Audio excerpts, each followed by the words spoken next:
Siapa dekat sini dia boros.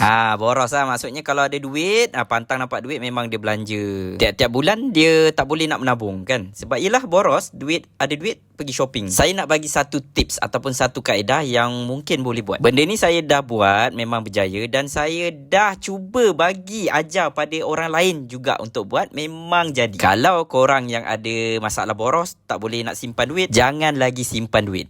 Maksudnya memang tak boleh simpan duit lah. Sebab kalau simpan duit, nampak duit tu banyak, dah mulalah nak pergi berjalan lah, nak pergi holiday lah, nak pergi shopping lah kan. So apa kaedah yang saya cakap tu? Kaedahnya adalah kena simpan emas. Relax. Jangan negatif dulu. Kang Adi cakap, yelah dia kan ejen emas, nak kita ni buka akaun lah, dia nak dapat komisen lah. Relax dulu, dengar dulu. Kenapa saya bagi idea ni? Sebab memang betul kalau kita simpan emas kan. Contoh kita simpan 1 gram. Agak-agak 1 gram yang kita simpan tu, kita sanggup tak nak jual? Lepas tu kita pergi beli keropok leko ke, teh tarik ke, nak pergi beli makanan viral ke, benda-benda yang kecil-kecil ni. Memang tak lah kan.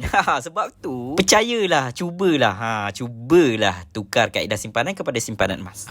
Kalau nak simpan emas, mungkin boleh simpan dengan public gold. Sebab kalau dekat public gold ni, kita boleh menabung emas serendah RM100. Kemudian gram emas yang kita simpan tu kan dah banyak, nanti keluar kalau emas fizikal. Jadi kepada yang nak cuba, nak daftar akaun public gold, boleh hubungi saya. Nanti saya bantu daftarkan akaun public gold, saya ajarlah cara nak beli, nak withdraw dan sebagainya. Ingat siapa yang nak buka akaun public gold, kena cari saya. Saya Anas Razi, dealer public gold anda.